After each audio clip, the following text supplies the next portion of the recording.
This is an interview with Hulett Bucky Askew at the Office of Bar Admissions on Monday, July 22nd, I think, That's right. 2002, in conjunction with the Georgia Legal Services Program Oral History Project. And the question I always ask first is if you could maybe describe the sort of the trajectory that led you to Georgia Legal Services. Okay. I went to Emory Law School. Maybe before then. Before that, Yeah. You're a native of Atlanta. I'm a native Atlanta, born and raised here. My father was a physician, and I went all the way through private schools here in Atlanta, and then went to the University of North Carolina in 1960, which was a very interesting time at North Carolina and in the country, but all of which passed me over. I was not a person at that stage in my life of great social awareness, and I had a wonderful experience at North Carolina, but it was had nothing to do with what was happening in the political or social context of the United States. And then I came to Emory Law School in 1964. And Emory Law School during those years was quite an interesting place. It was relatively small, certainly compared to today, but we had a dean named Ben Johnson who was quite active as a member of the Georgia General Assembly and quite active in a lot of the affairs of Emory University and working with Mr. Bowden in an attempt to integrate the university and make things right there. And Dean Johnson was very interested in making certain that law students of that day and age had an exposure to the practice of law more broadly than just working in law firms. And Emory at the time had a requirement that in order to graduate you had to do 40 hours of volunteer work at the Atlanta Legal Aid Society. And the Legal Aid Society back in those days was not funded by the federal government. It was all locally supported, run by a woman named Nancy Cheeves, and it depended quite a bit on this volunteer help from the law students at Emory. And it was quite a transforming experience for many of us at Emory because most of us had grown up in a segregated society, had not had much contact with poor people or black people, and all of a sudden we were required to go work at legal aid, which I've reflected back with a lot of my classmates about that experience, and many of them have said that it had quite a dramatic impact on them and their concept of what it meant to be a lawyer, the needs of people beyond just the wealthy people in America and that sort of thing. But anyway, I worked at Legal Aid and had a wonderful experience there. And but when I finished law school, I did the traditional thing and worked for a law firm here in Atlanta for 2 years after law school, but did not enjoy it. And I was single. I had decided that I wanted to do something different with my life, and so I began looking around in terms of what I could do other than just stay in Atlanta and practice law traditionally. And my roommate at the time was clerking for Judge Bell and Griffin Bell, and on occasion we would give Judge Bell a ride home after work. And he was a wonderful raconteur, of course, and always had lots of stories. And riding home one day, I asked him out of the blue that if he were starting his legal career over again, what would he do, or what advice would he give to a young lawyer just starting their career? And he said that he thought every lawyer should go work in Washington. This was, of course, 1968, and he said if you wanted to be in the prosecution side or criminal defense side, you should work for the Department of Justice. If you want to be a tax lawyer, you should go work for IRS. He thought that the experience of working in Washington for 2, 3, 4 years was invaluable to a practicing lawyer. And that stuck in my mind. And 6 months later, I was working in Washington. And the way I accomplished that was I had a classmate at Emory Law School named Tom Bryant.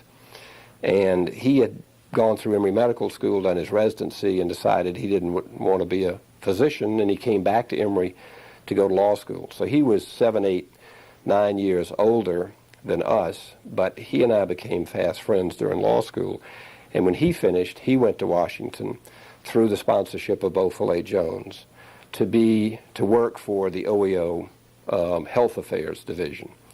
And within a year after going up there, he became the director of the OEO Health Program, which was quite an interesting program for its time, attempting to begin community health programs all over the country, an emergency food program for poor people. It's quite an interesting operation. Tom and I had stayed in touch. So when I decided I would take Judge Bell's advice and go to Washington, I wrote Tom and contacted him and asked him if he could help me locate something in Washington. And he started looking around for me, but within a month after I had contacted him, he called me and said, "Can you move up here?" And I said, "Well, I'm interested in doing that." And he said, "No, I mean probably within the next 3 or 4 weeks." And his special assistant had resigned to move back to California, and he had a job opening. And it would permit a lawyer to fill it, even though it was in health affairs. So he said, "If you can come up here and interview and we can work this out, then I can offer you this job." So within about a month after contacting him, I was up there working. And it was an unbelievable experience for me personally. I worked there 2 years in the headquarters of OEO. I chose to go up there right after the election of Richard Nixon, which was, in retrospect, a fairly stupid thing to do. But it was a wonderful experience for me and changed my whole life, changed my career. I came into contact with people in the health affairs. I was the only lawyer other than Tom in health affairs, but we were on the same floor with the legal services division of OEO. And soon after I got there, Terry Lenzner was hired to be the director of OEO Legal Services. Ironically, looking back on it, the director of OEO that Richard Nixon appointed was Donald Rumsfeld. Donald Rumsfeld, special assistant with Dick Cheney. And a number of the people who are now in the administration were were brought into OEO by the president, I think, with the explicit instructions, let's shut this operation down, slowly, surely, without much political damage. But Nixon was not a supporter of the war on poverty, and Rumsfeld at the time was the youngest member of Congress. I think he was 35 or 36 years old, representing a district in Illinois, had a safe seat, and people thought he was politically naive to agree to give up his seat and come run this agency, the goal of which was to shut it down. But he came there, and the agency was in turmoil. I was there for about 6 months before he came, and for the next year and a half, it was really a tumultuous place. And he ultimately ended up firing Terry Lenzner, the director of the Legal Services Program, in a very public and embarrassing sort of set of circumstances. And then soon after that, my boss, Tom Bryant, was asked to leave by Rumsfeld because he began cleaning out the agency. And Terry Lenzner held a press conference after he had been fired, and Tom showed up in support of Terry Lenzner, and so that meant Tom was ultimately doomed. But before all that took place, while I was working in health affairs, I met the staff of the Legal Services Division, and a fellow named Mickey Cantor, and I became good friends.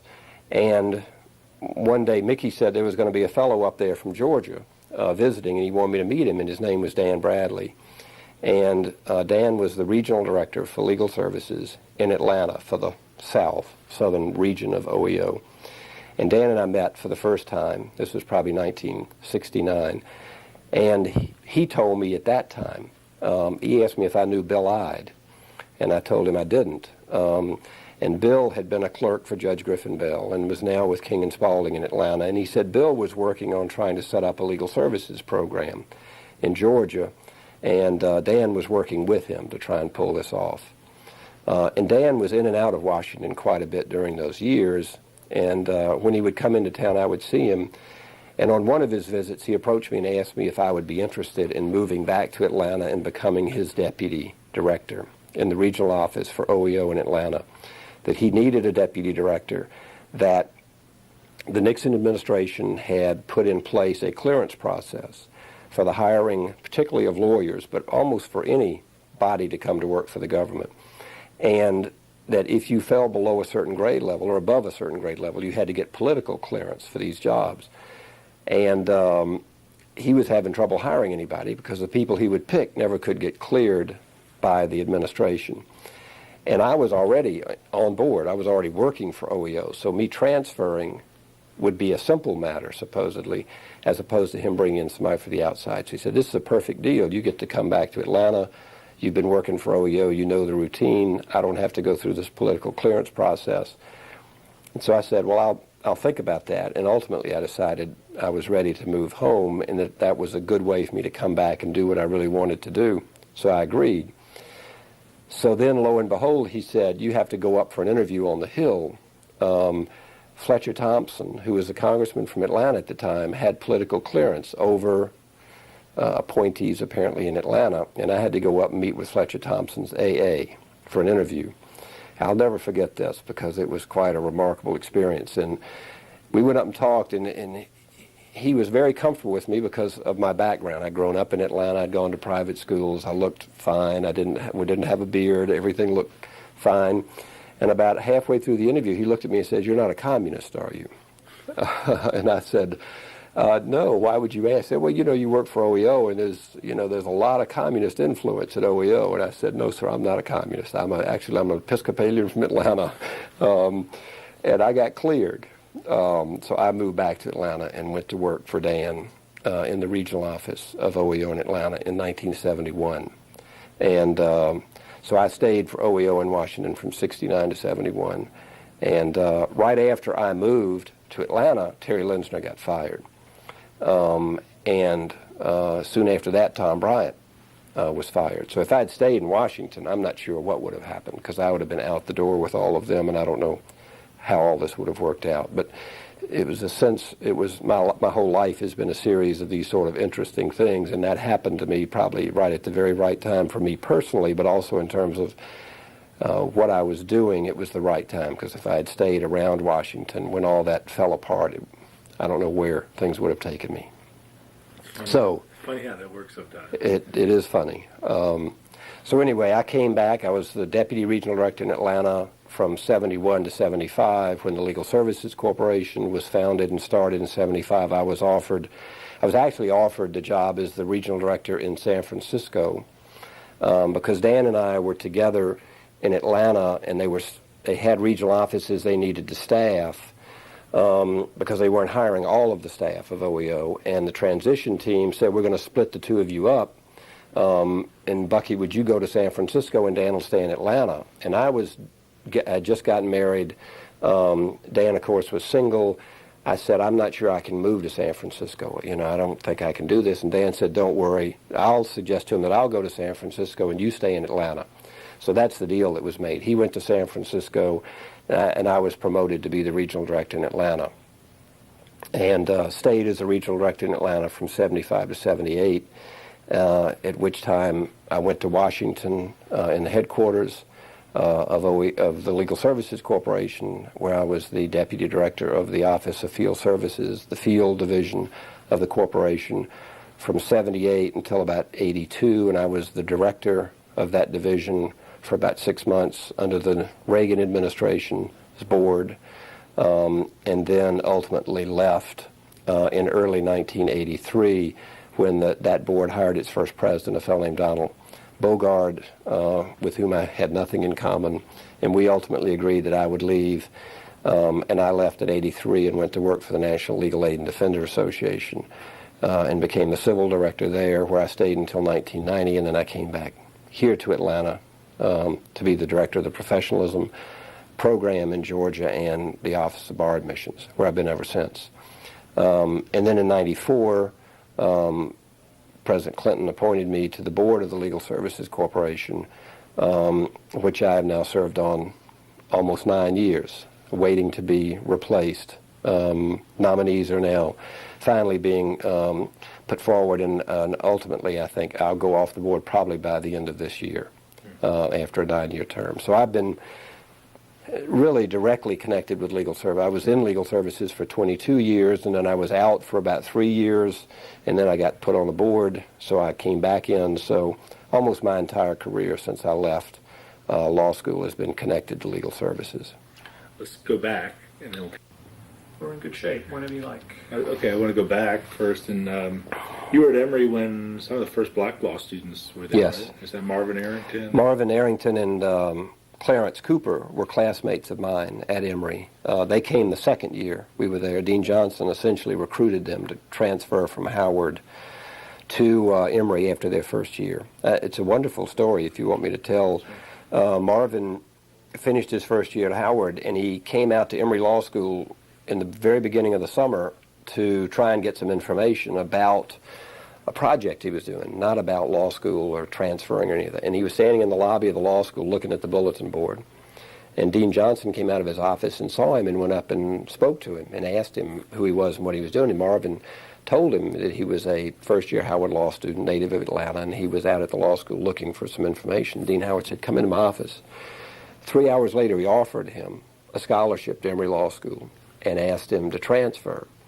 And apparently, Dean Johnson had been trying for several years to attract black students to Emory Law School without any success. And Marvin tells the story. He was very attracted to the idea, but he decided he didn't want to come alone. So he went back and lobbied Clarence over the summer to transfer with him. And Clarence apparently did not want to do it in the beginning, but ultimately agreed to do it. And the two of them came the beginning of our second year of law school and then graduated with us. Okay, and I guess you're a classmate of Betsy Neely as well? Betsy was a year behind me, actually. Okay. She was in the class of 68. I was in the class of 67. But Bill Brennan, who's still a staff attorney at Atlanta Legal Aid, was in my class. Tilly Kidd Fowler, who's a congresswoman from Jacksonville, Florida, was in my class. We had a good class of people. It was a very interesting time. Did you have any dealings with the law clinic, the Emory Community Law Center? That started after I left. I think that started in 68 as a part of the federal funding to the Atlanta Legal Aid Society. Atlanta Legal Aid, I think, got its first grant from OEO in 67, maybe 68. As a part of that, they set up the office out at Emory with Maynard Jackson and Betsy and I've forgotten the name of the fellow who directed it then. Mike Padnos? Padnos was the director of the Atlanta Legal Aid Society. They had a director of the Emory office, whom I don't remember. But Do you remember Maynard Jackson from those late... I never met him back then. I heard about him. I didn't know him then. I knew Betsy, and I knew Lucy Magoo was a staff attorney there, and a woman named Colquitt Meacham had worked there. But that was when I was in private practice. Lucy, actually, there was a rent strike going on at some properties that were owned by a client of the law firm I worked for. And I came into contact with Betsy then, because one of the partners of my firm came and said, "Do you know this woman named Betsy Neely?" And I said, "Yeah." I said, "Well, she's representing the people who are picketing at the building owned by our client. Could you talk to her and ask her to get her clients to be a little more reasonable?" I said, "No, I really couldn't do that. I didn't feel competent to do that." But I didn't. That started after I left law school. So back here in 69, you said? I was here in practice in 68 and 69, then I went to Washington in 71. 71. Let's first talk about Dan Bradley. Okay. What I want to say? Yeah. Dan was one of the most unique, competent, effective people I've ever been around. He went to Mercer, undergraduate in Mercer Law School. Isn't he from Hateful or East Point? His family is from, now I can't remember the town, but it's a small town. And he was put in the Georgia orphanage home for children at a relatively young age, not because his mother had some mental problems and I think had been institutionalized, and his father was no longer in the picture. Whether he was dead or gone, I'm not sure.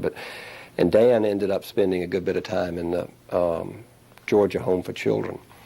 And I said at his memorial service that I thought that's one of the things that gave him such a unique ability to negotiate and to deal with different kinds of people and to be the sort of sophisticated bureaucrat that he became, was growing up in that environment.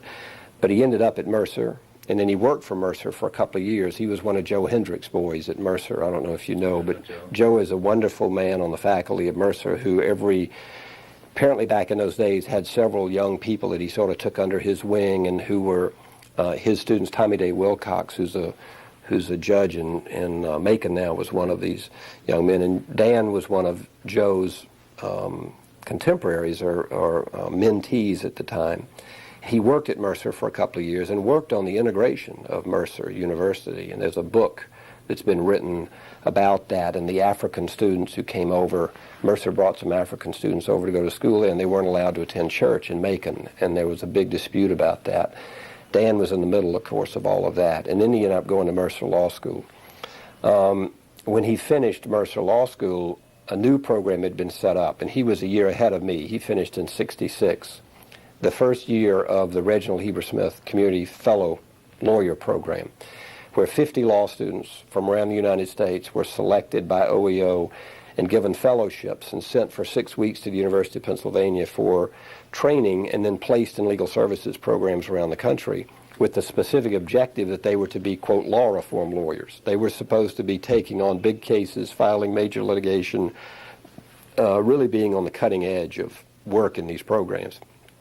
Dan was selected as what is called a Reggie and went off to this training at Pennsylvania and then was assigned to South Florida Migrant Legal Services down in, which was the migrant program that was an arm of the Miami Legal Services program.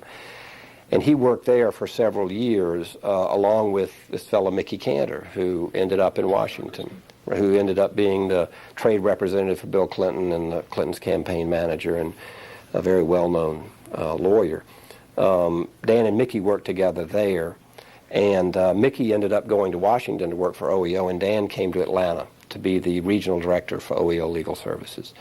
And then I met him in '71 and went to worked for him directly for 4 years in Atlanta, and then he went to San Francisco and ultimately left after being in San Francisco for a couple of years and ended up back in Florida as the director of pari-mutuel wagering for the state of Florida for Governor Reuben Askew.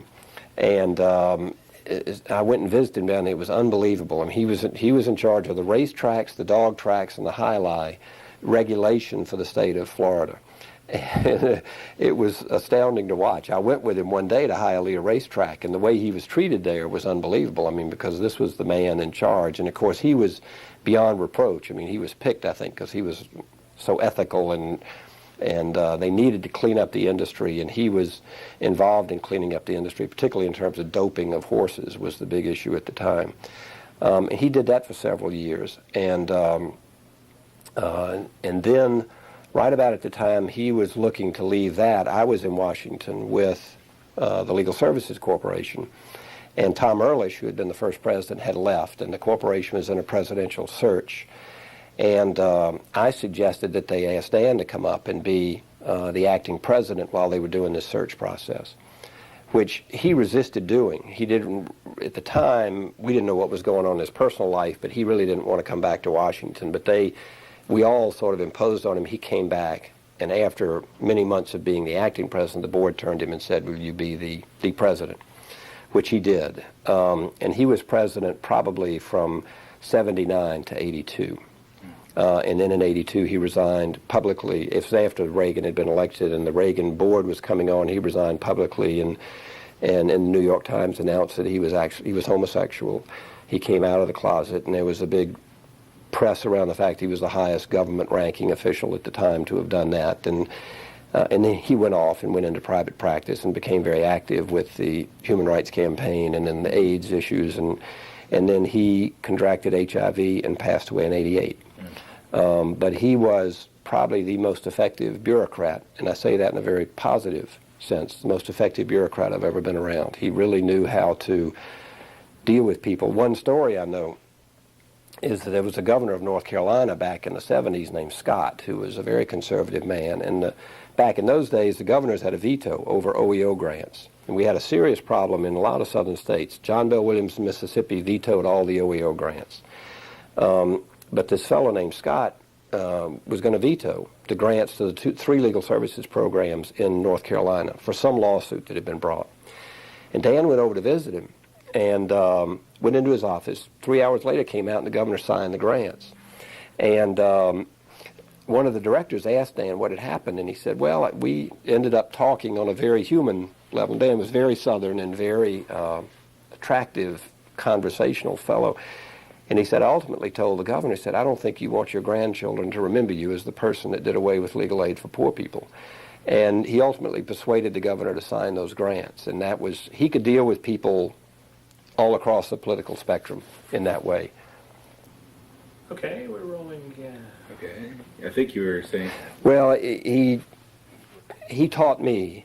I couldn't have had a better teacher about how to work in an institution, how to work in a bureaucracy, how to make sure that things get done efficiently. Sometimes working at cross purposes with other agenda that are at play. But he did it in a way where he never wrote anything down. You know, I mean, you could search the archives and not find 10 things that Dan Bradley has written in his life that were memorialized in any particular way. And yet people all over the country knew him and loved him. I mean, he was a highly respected, really a wonderful man. But those 3 or 4 years that I worked for him here in Atlanta is where I really learned how to work in an environment where there was political hostility, where there was confrontation, where there were serious disagreements, and do it in a way where you could still hopefully get something accomplished. And in the early 70s in Atlanta, in the regional office for OEO, we didn't have any new money to start new legal services programs, and that'll get us to Georgia Legal Services. So we really we didn't have the funds to be funding these new programs. We were just trying to maintain the programs we had, and Dan's agenda was to try and improve these legal services programs around the South. Many of them, and this is not the story of Georgia Legal Services, but in many other places, the legal aid programs were sleepy little programs. They didn't have much money. The people who ran them frequently were retired lawyers who the bar had sort of anointed to be the legal aid director. And they were doing some service, but they really weren't doing much. And Dan went on a mission to try and change that without having any money to offer as an incentive, you know, without the power, really, because this is a locally controlled program, and we give the grants to this local board of directors, and they're in charge. And we didn't hire and fire program directors. We only had the power of the purse, really. And Dan, over the years, managed to transform a number of these programs in the South by convincing these local boards there's more to legal services than just providing day-to-day services, you know, in a pedestrian sort of way. And there are any number of programs in the South that, where the boards made a decision, it's time for Joe to be retired and to bring in somebody young and new who has a different vision for the program. And that's what was going on mostly in the South. Plus, starting a couple of new programs. Georgia Legal Services got started during that time. A program in Jackson, Mississippi got started at that time, even though we really didn't have any money to do it. And Dan worked some funding miracles to come up with some money to fund these new programs, even though nationally the appropriation for OEO was level and the appropriation for the legal services part of OEO was level. Didn't increase at all. In fact, with inflation was probably going down. But Dan was able to come up with some money to fund those two new programs during that period of time. Well, let's segue to Georgia Legal Services then. Okay. The founding, the origins of Georgia Legal Services. Okay.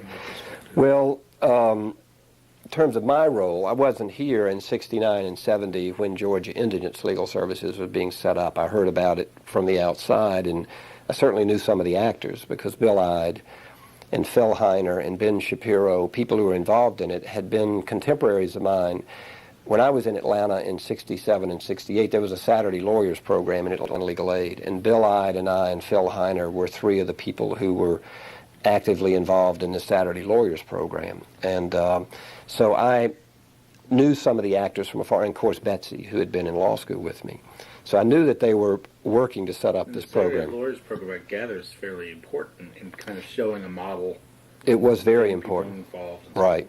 It was very important in terms of getting mostly younger lawyers involved in legal aid back in the late 60s. Before there was this whole pro bono movement and and a lot of incentive by the law firms to do this. It was mostly driven by some young lawyers like Bill who decided it'd be a good thing to help out and volunteer, and asked young lawyers all over the city to volunteer. And there ended up being about 8 or 10 people who did it on a regular basis. And I was one of those lawyers and got to know some of the people who ultimately went on. And that led them, through the Younger Lawyers section of the State Bar, to do a study of legal aid in Georgia. And at the time, and this is the late 60s, probably 68, there was the Atlanta Legal Aid Society, which had been around since 1911. There was a OEO-funded program in Savannah, very small, probably $100,000, 2 or 3 lawyers in Savannah. And there were some volunteer programs, I think, in Macon and Columbus, where the bar had set up a volunteer program. So the Young Lawyers section did this study and obviously wrote up that there's a desperate need here going unmet and that the bar needs to step in and do something. And that's what led them, I think, ultimately to go to the State Bar and the State Bar to get involved in setting up the Georgia Indigents Legal Services Program in 1970. Now, I was in Washington at the time, but Dan was involved with them, I believe, in the creation and the setting up of that program. When I was back in Atlanta, Gills, as it was called then, had been operating for a year or so and was, I believe, operating with funds from HEW through the Title 4A program, where each state was required, as a part of their social services program from health, education, and welfare, to set up a legal services part of the program. And through a strange set of circumstances, I think it was Lester Maddox who ultimately freed up the money to give to Georgia Legal Services or Georgia Indigents Legal Services for their first grant to start this program. And they were operating, I think, at something like a $400,000 level, and wanted to then approach OEO for funding. And Dan, being the regional director, was the person they were working with. OEO at the time, as a part of the War on Poverty, had a requirement in the Act. Well, it was this idea of maximum feasible participation. It was Daniel Moynihan's whole idea around setting up the War on Poverty, is that you want people involved in the operation of the program. You want poor people involved in the operation. And so there was a requirement that every board of a local program have 1/3 poor people on its board, and there was a second requirement that no one group could control the majority of the appointments to the board. So you would have lawyers on there, but the bar couldn't appoint those 2/3 lawyers. It had to be spread around among community groups, among other lawyer groups, and the bar could appoint half of them, or less than half of them, but it couldn't appoint a majority. Well, the fact was Gill's board was the Board of Governors of the State Bar of Georgia. And so, one, there were no poor people, and it was obviously controlled by one organization, the State Bar of Georgia. So Dan had to tell them, we can't fund Gill's, which did not go down well with the State Bar, because Gill's itself was controversial with the State Bar. And they'd had good support from bar leaders, but there was a lot of opposition to it within the bar. And then to take the next step and say, now we're going to give up our control and turn the control over to a group that has poor people on it and lawyers from other organizations, the bar would never accept.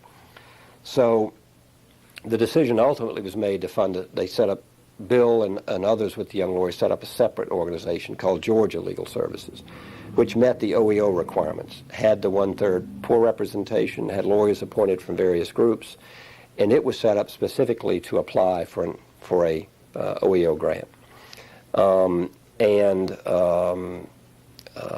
There was, I believe, there was controversy at the bar about that at the time, and some people to this day, I know Gus Cleveland, who just passed away last year, has still never gotten over the fact that Georgia Legal Services was funded separate from Gill's. Sort of an end around.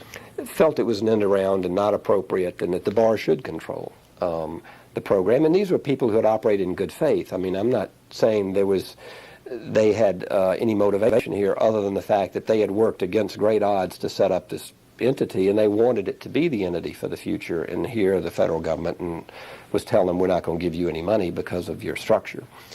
So ultimately, Georgia Legal Services came into being. And if my memory serves me correctly, that was around 74. And right at the time the Legal Services Corporation was being created. Actually, slightly before that. Before that.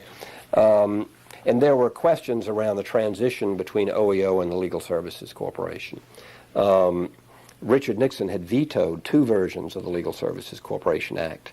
And, well, let me back up. OEO ultimately funded the Georgia Legal Services Program, and it was through one of these miraculous deals that Dan Bradley was able to do, because there was no money, essentially, for funding a new legal services program in the OEO Legal Services budget. But we had in Washington, and I can talk about it now because enough time has passed, but we had in Washington a remarkable man at OEO Legal Services named Alf Corbett, who was sort of the budget officer for legal services. And he came up with this scheme called Pushing Snow. And Pushing Snow was funding something at the very end of the fiscal year that would then carry over into the next fiscal year, and you could use funds in a way so that it never quite caught up with you. It's sort of like, well, I don't know what the modern equivalent would be, but it's the reason why the OEO legal services budget in the appropriation was $71.3 million. But when the Legal Services Corporation came into existence, they found out it was going to be $90 million to really pick up the program. And they were, what do you mean $90 million? They only got 71. Well, it was because all this financial dealings that Alf Corbett had come up with about financing these operations and programs out of next year's appropriation, out of last year's appropriation, and it never quite caught up. If the corporation had not come into existence when it had, there probably would have been a crisis, and there would have been some way that OEO would have had to recapture that $20 million. But Georgia Legal Services was the beneficiary of that. It was funded out of some funds that OEO had that it had not yet spent from either that current appropriation, next year's appropriation. And that and the program in Mississippi were both funded that way. And I think it was around $300,000 in the beginning, although I may have my figures wrong, to fund it at the start, which ultimately grew to over $7 million once the corporation came into existence and got fully funded during the Carter administration. But it started around $300,000, I think. And there was a time, and this when I was the regional director, when the transition from OEO to the Legal Services Corporation was in play, and Georgia Legal Services had lost its state funding through some political and other problems here in the state, and it was on the verge of bankruptcy. And OEO was going out of business, the corporation was coming in, and the corporation was going to receive an increased appropriation and was going to be able to give, ultimately, Georgia Legal Services a larger grant. But there was this gap of 3 or 6 months in there between the two in the transition period. And we were able to borrow money to give to Georgia Legal Services to help them over this period until the corporation ultimately came into place. And the first appropriation for the corporation, I think, was $125 million, and because... $125 million. Right. And the corporation had to then decide how are we going to spend this new money, and there was a big debate about are we going to give it to the existing programs that have been struggling for so long with no money, or are we going to put it into those areas that have never had legal services, such as Georgia. And the decision was made to do it both ways, but the majority of the money went into what was called expansion, spreading the money to the rest of the country to make sure there was legal services available to all the poor people in the country. Georgia Legal Services, as were most states in the South, were big beneficiaries of that because legal services were so desperately poor in the South. So Georgia got a big bump up in its grant that first year, and it covered the loss of these other funds. And so Gills essentially lost most, if not all, of its money, and Georgia Legal Services grew dramatically. And that, is the way it went for the next few years. The appropriation went up substantially. We went from $71 million with OEO in '74 to ultimately $320 million with the Legal Services Corporation in 1979. So over a 5-year period, we grew by $250 million, a lot of which was being put into expansion into these new areas of the South. And so Georgia Legal Services grew up, I think at one point it was up to about $8 million in terms of legal services funding before the Reagan administration came and we hit the wall. Let me go back a bit. I mean, it seems like quite a clash of different types of folks. You have Dan Bradley with OEO, very much committed, I would imagine, to this idea of citizen participation, serving the maximum number of poor people and so forth. You have the state bar. Mm-hmm. You have people like Governor Maddox, his counterparts in other places, and you have the younger lawyers, who have sort of gotten this all the ground. Maybe you could talk about sort of some of the encounters between these different parties in this sort of early 70s to mid 70s formative period. Of course, I wasn't here in 69, 70 with all the guilds things, but they had a woman named Betty Kerr who was really the first director of guilds, but also was the person who was working very stringently to get the program going and working with the state bar leadership. And I think Betty did a wonderful job of comforting the state bar leadership, that this was not going to be a program that they would embarrass them. They'd be proud of the program and that sort of thing. When OEO came into the picture, OEO had as set of national goals stated in the Act for legal services. There were 6 national emphases, and I can't remember all 6 because I'm at an age, but economic development, community economic development, law reform was specifically stated in the Act, community client empowerment. There were things like that stated in the Act that were the mission of OEO, which were the very things that probably some opponents in the state would be afraid of, that this would be what the program was going to be all about. So that was one issue, is that, what's the goal of Georgia Legal Services versus the mission or goals of guilds. But I think the state bar was very comfortable that as long as Betty was the director and with Betty's vision for the program, and Betty was quite a remarkable leader for her time. I mean, she started a national recruiting program and was recruiting lawyers from all over the country to come down here and work for the program. She was setting up offices all over the state. She was out constantly meeting with bar leaders, doing what she needed to do. But I think the vision of many of these bar leaders was that this is going to be a program that's going to involve the private bar and is going to be, the model of your traditional legal aid program with the neighborhood office and doing service work mostly.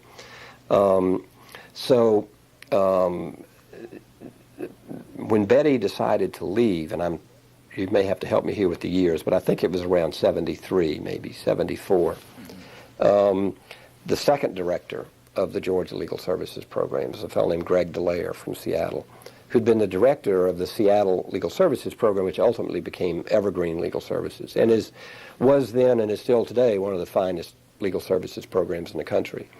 And Greg somehow was attracted to come here to Georgia and be the director of the program. And it was a wonderful thing for the program in many ways because he brought management skills, he brought organizational abilities, he brought a national sort of reputation with him. He was able to attract a number of managing attorneys and lawyers here who knew of Greg's reputation, who were lured to come to Georgia. And he brought a lot of really wonderful people into the program. But he also brought a very aggressive vision for legal services with him as well, that it was meant to be active in the community, doing a lot of economic development, a lot of law reform. He set up, Betty had already set up these specialty units in Atlanta where they had specialty lawyers in Atlanta on welfare and housing and benefits lawyers who were backup lawyers for the lawyers around the state. And Greg sort of promoted that idea. And very soon, I would say within 6 months after he got here, he was already into some controversy, both with his own board and out around the state. And the most notable controversy, which ultimately led to Greg's leaving, was in Savannah, where ironically the office was directed by Steve Gottlieb, who's now the director of Atlanta Legal Aid, and Phyllis Holman was in that office.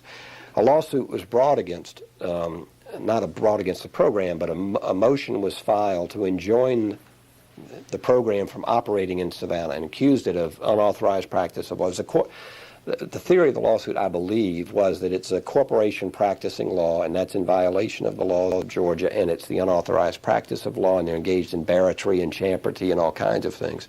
A lawyer named Joe Bergen filed this lawsuit to try and enjoin them from practicing. Greg's view of that, and I got deeply involved in this because I was the deputy regional director. I guess I was the regional director at the time. This was probably in the early days of the Legal Services Corporation. Yep. Greg's vision of this was a real threat to the future of the program, a real threat to the whole mission of it, and a national thing in legal services. If this lawsuit were to succeed, it could be dangerous for everybody. So he really wanted to go at this full bore.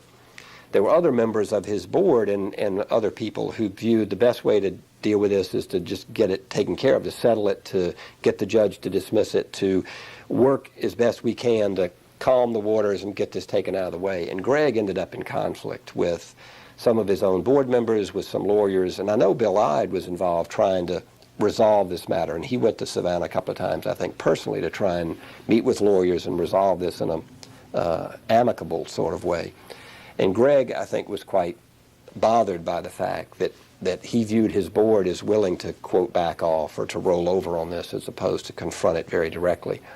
Now, that's sort of my outside third-party view of what was going on. It was much more complicated than that, but the lawsuit was ultimately dismissed. Everything ended up working out okay, although it drug on for a long period of time, and I think the people in the office there felt under threat, and the whole program was worried. But ultimately, it was dismissed, and nothing came of it. But one of the outcomes of that was Greg, I think, decided to leave and went back to Seattle.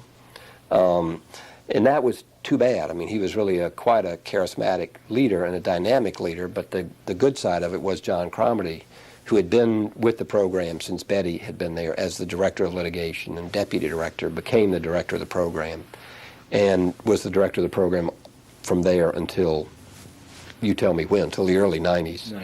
90. He's a remarkable man. 91. Yeah, 90 and 91. Really a remarkable man. And so the program, I think, continued to flourish under John's leadership. Yeah, but let me again back up a bit. You said you were yourself heavily involved in the Savannah case.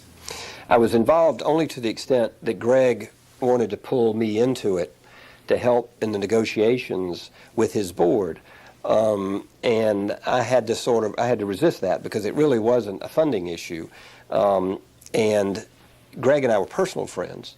And I was hearing from him quite a bit of how upset he was by the way this was being done. And he never asked me officially, the Legal Services Corporation needs to intervene and tell them what to do. It wasn't that kind of thing. It was just his expressions of concern to me about how this was being handled and his concern about the implications of it, his worry that this might have some national implications. And I assured him that I would make sure, to the extent I could, that nationally people understood what was going on here and that it was being handled, taken care of, and that it wasn't going to have any fallout that was going to hurt us nationally, either politically or in a legal sense, if God forbid Joe Bergen was to have won this lawsuit. So that was my involvement in it, was on that level. Plus, I knew Bill quite well, and I knew some of his board members quite well, and I had heard their side of it as well. Dan was around at the time, and Dan's perspective was we're staying out of the middle of this because we don't have a role in this where we can resolve this. Although I think he believed that the best way to resolve it was the way it ultimately got resolved, which was to sort of low-key it and not make a big major political fight out of it. I think one of the worries was there would be fallout of this with the state bar, that things had been going quite well in the state and the program was developing nicely, and to have this sort of confrontation was not going to help over the long term. And it ultimately did turn out all right. Cubbage Snow was He was state bar president in '73. I imagine he had a role in this. I don't remember him specifically in it back then. What about the transfer from OEO Legal Services to the Legal Services Corporation? Sort of the implications of that transfer for Georgia Legal Services and legal services more generally. Mm-hmm. And you were sort of in the middle of it too. So right. The implications for you. Well, we all had to back up, Richard Nixon was not a fan of legal services. And we were very worried. He appointed a man named Howard Phillips to be the director of OEO. And it was a disaster. I mean, Phillips had been an outspoken critic of legal services, and all of a sudden he was the director of the agency. And Dan and I were both terminated, actually, by the agency in 1973 when Howard Phillips was the director. I was due to get married on April 24th, 1973, and we got a termination notice in like February that we would terminate effective April 24th. I had to go home and tell my wife that, well, I'm being terminated today, we're getting married. She had to tell her parents that she's marrying this guy who's going to be unemployed. But they had terminated all of the OEO regional office staff just through a memo to the field, and all of which was later overturned by a federal judge who tossed Howard Phillips out of office because Nixon refused to submit his name to the Senate for confirmation. Had him in there as an acting director interminably, and the Congress reacted to that because it was a Senate that was very supportive of OEO, and ultimately a federal judge named Jones, who became a hero in the whole effort, tossed Phillips out of office, reinstated grants that they had terminated. One of the grants was in the South to our Jackson, Mississippi program that the Director of Legal Services had terminated. Dan became a hero in that as well because Dan went up to testify at the hearing over the termination of this grant in Mississippi. And the then director of OEO, who replaced Howard Phillips, a fellow named Al Arnett, was so impressed with Dan that he asked Dan to come to Washington and work with him over the next 6 months or so as he transitioned from OEO to the Legal Services Corporation. And so Dan ended up in Washington for 6 or 8, 12 months with Al Arnett at OEO during the Nixon administration, when it was really a bizarre set of circumstances where the Nixon administration was trying to put the agency out of business, but they had Al Arnett there as the acting director who was trying to help it survive, and Dan working with him to help it survive. And our grants got reinstated. And when Nixon lost that battle, he then decided, or the Ash Commission that was headed by this guy named Roy Ash, had done a study of the federal government and recommended a number of agencies in the federal government be spun out into these private nonprofit corporations. The Legal Services Corporation came out of that commission, and he said the OEO Legal Services program is so controversial and it generates political disputes that are hard for the government to settle, that it'd be better to put this agency in a private nonprofit entity called the Legal Services Corporation. And so as a result of the Ash Commission, which is like in 72, legislation was drafted to create the Legal Services Corporation. And it passed the Congress twice, and Nixon vetoed it twice because he insisted on being able to appoint the entire board. The original legislation had the board appointed much like a local board. A variety of organizations would appoint board members, including poor people's organizations, and the national board would be made up of people who came from a wide variety of backgrounds. The president insisted upon the right to name every board member. Plus, he had some concerns about some of the substantive parts of the legislation. He wanted some restrictions in there. So he vetoed it twice. Ultimately, the Senate relented and gave the president the right to appoint the full board and put some restrictions in there. Couldn't do selective service cases, which is couldn't do abortion cases, that sort of thing. And so it ended up back on his desk. Let there be light.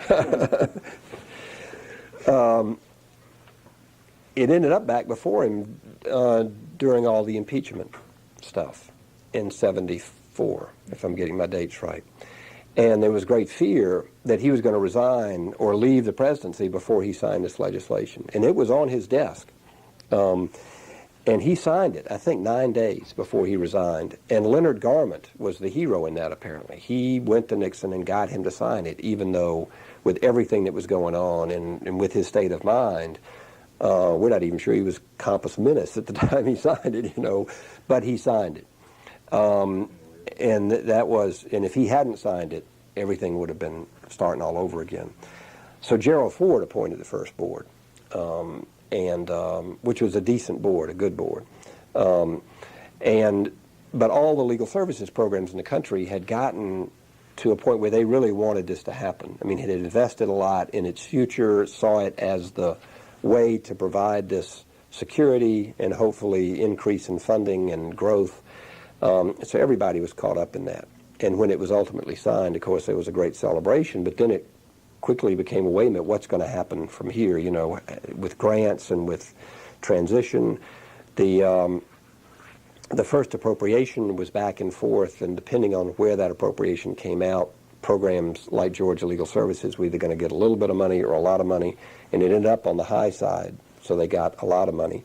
But a lot of effort that first year went into writing the regulations for the corporation, designing its structure, none of which, was required by the Act. The Act just created a Legal Services Corporation, and a transition team was created headed by a guy named Lou Oberdorfer, who's now on the D.C. bench, was a partner at Arnold and Porter in Washington.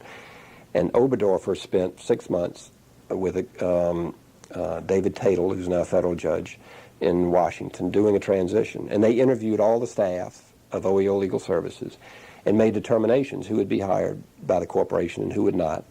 And I was fortunate enough to get hired, but that's when they said Dan and I had to split, and that he would go to California and I stayed in Atlanta, and they split the two guys who were in Boston and sent one of them to Denver, that sort of thing. But they didn't hire some others. And then on, I think it was September 1, 75, boom, we were in existence as the Legal Services Corporation. And all the grants, all the authority was transferred over to us from OEO Legal Services. In my case, it was a very simple transfer because all the programs knew me and I knew them, and the money, everything was pretty clear. I had a new set of regulations to work with, a lot more money to work with ultimately, but there wasn't this huge bump in the road. I did get given 2 states. I was given Arkansas and Louisiana, which had been in under the old federal system in the Dallas region. They split that up and they gave me 2 new states. So I had 10 states total. But it was a pretty smooth transition. In other parts of the country, it was very rocky because there weren't staff there. There was just a whole different history than there'd been in the South. Dan had created an atmosphere in the South where we were in partnership with these programs. Even though we were the funding agency, we were very closely allied with their mission. We were very closely aware of what they were doing. We were in constant contact with them. At times, we tried to provide them with technical assistance in terms of improvement and help to them. There were other parts of the country where that wasn't the situation, where the regional office was seen as the regulator, as the not an ally or a partner. And so and that continued with the corporation. To be honest, I mean, I continued this attitude that we're in this together, and I'm going to hold you accountable. But I'm also we're working toward the same goal, and I'm going to try and help you to the extent I can. And we're working in collaboration together, not at odds. Whereas in some of the other regions, the regional office was seen as not the ally, as not the friend, that sort of thing. Georgia Legal Services was going through a crisis at the time all this was happening because they were losing their state funding in the General Assembly. And there was I don't remember in great detail, but there was a huge amount of disruption and concern within the program, and are we even going to survive, and how disastrous it'd be if we lose all our money July 1st in the state, and then on January 1st we get this huge infusion of new money from the Legal Services Corporation, and yet we've been decimated in the meantime. And can we ask people to go 6 months without pay, or can we keep these offices going? And that's when we arranged this bridge funding to get them over that 3 or 6 month period that took them from the end of their state funding to the beginning of their increase in their legal services funding, because they had the OEO grant as their base, but they were going to get probably a 50 or 100% increase in funding from the legal services that would cover for their loss of state funding. And we were able to lend them about half. I think we lent them $250,000 out of the next year's appropriation to carry them over that period until the new money came through. So now, how did your duties change or evolve from being Deputy Director of OEO Legal Services to Regional Director of Legal Services Corporation? Sort of what was involved with you personally in that transition? Well, in some ways it didn't change because Dan had been out of the picture quite a bit. He'd been in Washington for a year with Al Arnett at OEO. He'd been traveling a good bit during the development of the Legal Services Corporation. He was one of the lobbyists in Washington for the field trying to get this act passed. And so he'd been in Washington quite a bit. And I'd been, in effect, acting as the regional director for quite a while. So I was well prepared personally to do it just because of those circumstances. And that's part of what Dan told the Legal Services Corporation is, this guy's been doing it anyway, just let him stay here and continue, and I'll go to San Francisco. So that much wasn't a change. There was a big change, though, in the terms of my responsibilities, because for those 3 or 4 years while I was in the regional office under OEO, we didn't have any new money. The regulations were relatively sparse. What we were mostly spent our time doing was traveling to these programs, trying to help or force them to improve services, trying to work with programs or with bar associations around the country. And if there ever was money, bar associations around the South, if there ever was money, that there would be people there who'd be prepared to step forward and apply for it. When the Legal Services Corporation came into the picture, one, I was given more staff. Two, we're given a new set of regulations to work with, which were much more in-depth and much more intrusive, if you want to say, in the lives of these programs. And third, a huge infusion of money. When I'm trying to remember the numbers there, but the South, the 10 states in the South under OEO Legal Services, the programs were funded at like $300,000, $400,000. I mean, a big program was a $500,000 program. The total amount of funding in the South under OEO was probably $12 million, $13 million. In 1975, 76, 77, a huge percentage of the new money that came into legal services went into the South because there were huge portions of our states that were unserved. So my role became traveling the South, meeting with bar associations, meeting with public interest lawyers, publicly spirited lawyers, judges, poor people who would be willing to set up a legal services program to apply for a grant from me. Because I had new money to go into the existing programs that were expanding them rapidly, but also a lot of new money to go into these unserved areas. Mississippi had 2 legal services programs, North Mississippi Rural and the Jackson program. The whole southern half of the state was unserved by legal services. We had to get programs started in those areas to apply for these funds. The money was there. If we didn't spend it, it might be moved someplace else. We might not get it back. But secondly, there were people not being served there. So that's what I did, and the staff I hired, a guy named Michael Terry, who'd been the director of Atlanta Legal Aid, Clint Lyons, who was the managing attorney in Georgia Legal Services and was directing the Newark program. I recruited him to be my deputy director. Betsy Neely and Guy Lesko were my staff originally, and we spent most of our time traveling the South trying to get these new programs started. At the same time, we had the responsibility to monitor our existing programs, and our director in Washington told us that we were required to visit each one of these programs 4 times a year. I mean, you do the numbers. I mean, it was impossible to do. But we were supposed to visit Georgia Legal Services, for instance, 4 times a year and do an inspection visit, per se, to look at what the program's doing, are they in compliance with the regulations, so on and so forth. It was an undoable task in terms of the numbers, and we ended up investing a lot of our time in trying to create these new programs, get them funded, get them started. Legal Services in North Carolina was set up, a new statewide program there. Legal Services Corporation of Alabama was set up, 3 new legal services programs in Mississippi, 3 or 4 new programs in Florida. I'll never forget, we had a regional directors meeting in Washington, and they asked us to speak to the board. And there was a board member named Glenn Stoffel from Chattanooga, a wonderful man, a Republican from Chattanooga. And the Denver regional director got up to the board and talked about the 2 new programs that were being created in the Denver region and all the work he was doing and all the back and forth. And I got up and said, we're creating 13 new programs in the South. And the board members looked shocked. I mean, they said, 13? I said, absolutely. We've got them going. But what I was able to draw on was this network of former legal services lawyers, public interest lawyers who were all over the South, had come down either through the civil rights movement or through other efforts, and were in Hattiesburg, Mississippi, in Tullahoma, Tennessee. I mean, you name it. We could identify a lawyer, and I would go to them and say, would you help me get this program set up? So that's what was going on. Now, Georgia Legal Services grew from, I don't know how many offices they were. I think they ultimately ended up with like 13 offices all over the state, 300 staff people by 1980. I mean, it was a very large, big program, very good program, I think, in terms of the quality of the staff that was hired, the training that they did. It was nationally recognized for the quality of its training in terms of new lawyer training as well as ongoing training. The use of paralegals through the VISTA, in the early days, the VISTA program, but they continued on in terms of the paralegals that worked in that program. It became nationally recognized as a very well designed, very well run, very effective legal services program. I often laugh about the fact that when Dan and I were in the South in the early days, we used to go to these meetings and people assumed, of course we have Southern accents, but people assumed that the South is backwards, the South is racist, the South has no really good things going on in terms of poverty programs, legal services programs.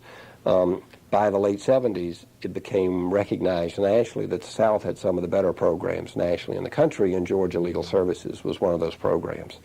And that was quite a proud accomplishment for all of us involved in it, in the sense that where there were no expectations, in fact, where there were some biases in a lot of different ways about what was going on, what we were trying to do, it became recognized both within each of these states. And there was a lot of bar opposition to these programs, particularly in states like Mississippi and Alabama, that ultimately they became very much a fabric of the society, very much a part of the profession, very much there's an expectation that you're going to have a legal services program, that it's going to be a necessary and important part of the profession.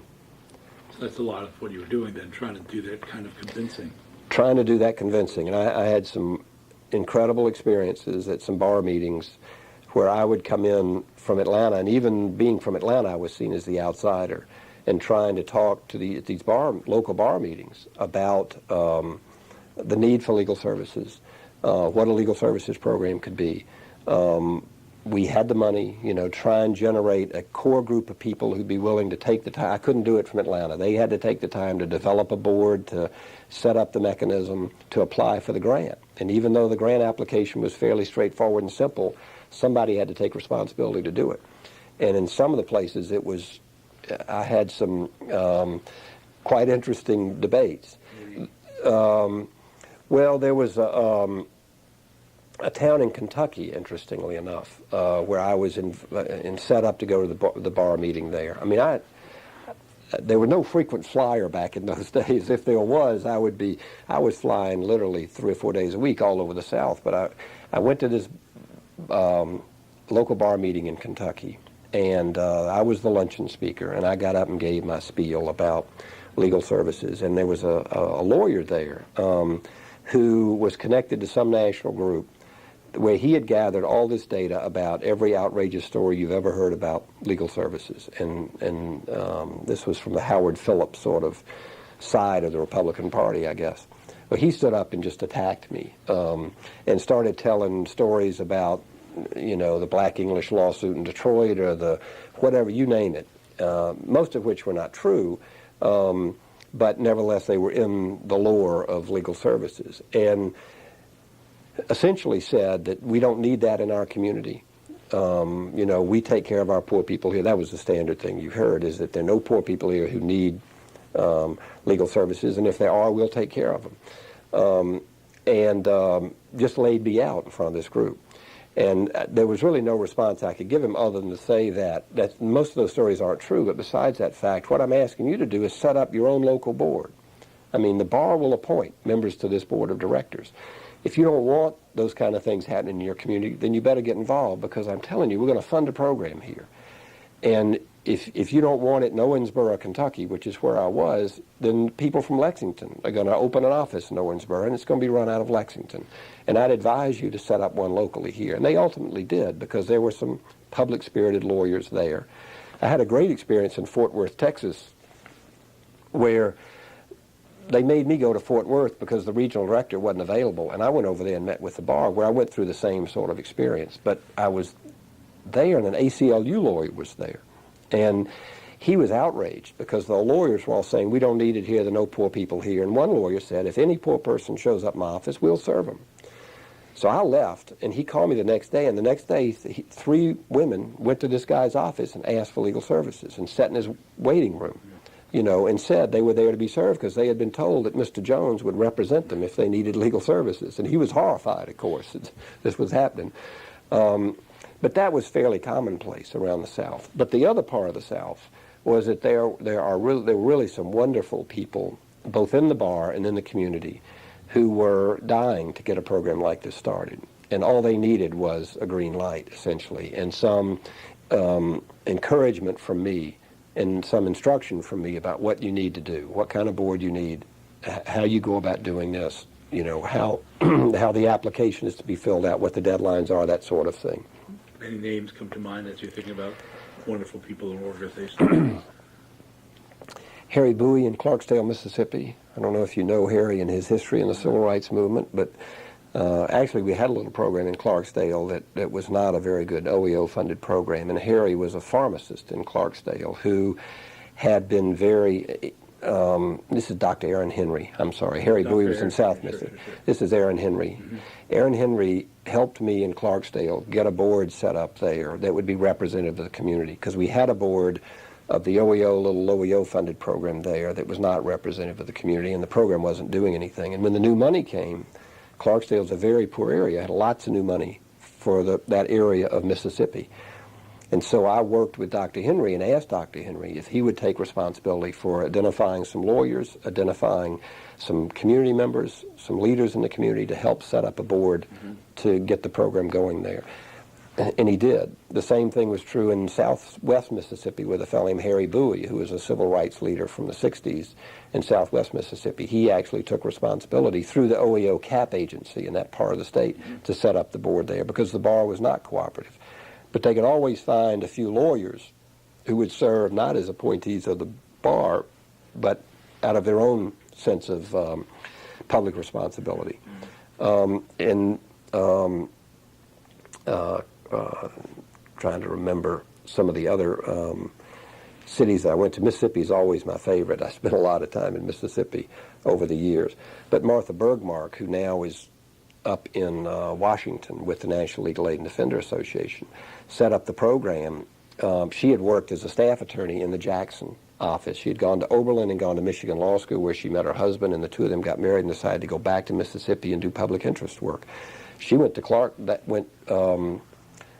what's the city where the University of South Mississippi is? Southern Mississippi. Starkville. No, that's Mississippi State. I can't. It's Hattiesburg. Martha decided to go to Hattiesburg and set up a public interest law firm in the mid-'70s. So I went to Hattiesburg and said to Martha, you set up a legal services program here and I'll fund it. So she and her husband established a program there, set up the board, got the bar to appoint people, and then I funded it, and Martha became the first director of it. And she ultimately ended up in Washington working nationally. But there were people like that all over the South. And we were totally dependent upon them to get this done, because we couldn't go in and do it on our own from Atlanta. And secondly, a lot of the local bars and some of the state bars was so resistant to this that we couldn't just turn to the local bar and say, please create a program and we'll fund it. It just wouldn't have happened. And one of the proudest days of Dan's life, I think, was he had a board with a map of the United States, and they would color in every time a new county, a new program was funded. And he said, my goal is ultimately to have this map entirely red. I mean, there's a program operated in every county in the United States. We made it in 1979, 1980. We got something funded in every county of the United States right before the Reagan administration, when we had our funding cuts. But we got something going in all over the United States. What other dimensions of what some people have called the golden years, the late 70s, both here locally with Georgia Legal Services and maybe beyond that in the region, even beyond that, in terms of growth, but also dimensions of growth and also growing pains perhaps too? My sense is that Georgia Legal Services had a remarkable record in terms of the substance of the work it was doing, its litigation, and the effect it was having. And Jimmy Carter was governor during some of those years, and his director of human resources or welfare, whatever they call it at the time, was a guy named Jim Parham, who was a wonderful man and very supportive of the idea of legal services, even though they ended up suing him a lot. And he and his deputy, a guy named Herschel Saucier, were both very supportive of this notion of legal services and protected the program in some ways. And actually, when they finally lost their money from the state, I think it was probably happened while Carter was in Washington and wasn't there, and Jim Parham had gone to Washington with him and wasn't there to help protect the program.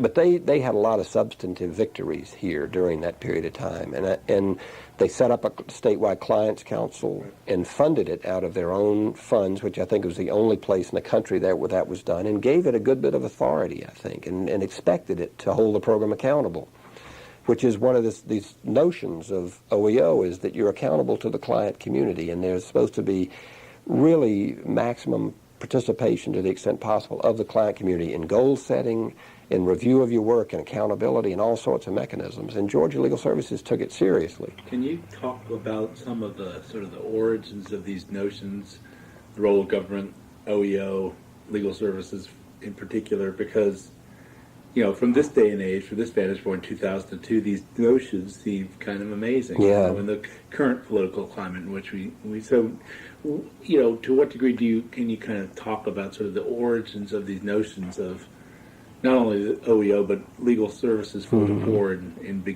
in particular? If you know. Well, there's an interesting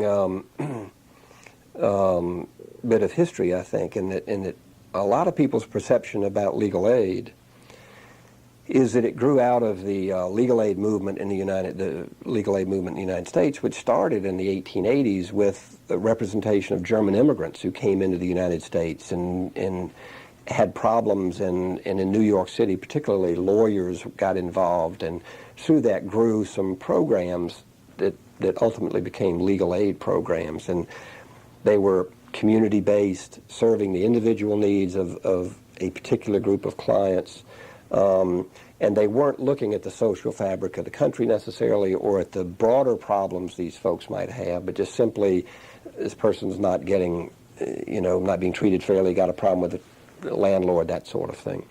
So there was this idea that legal aid grew up in that way and expanded, and that local bars like the Atlanta Bar, who were very responsible, decided they would have a legal aid program in Atlanta, and they started it in the early 1900s and survived all these years up until it got federal funding in 65, 66, around in there.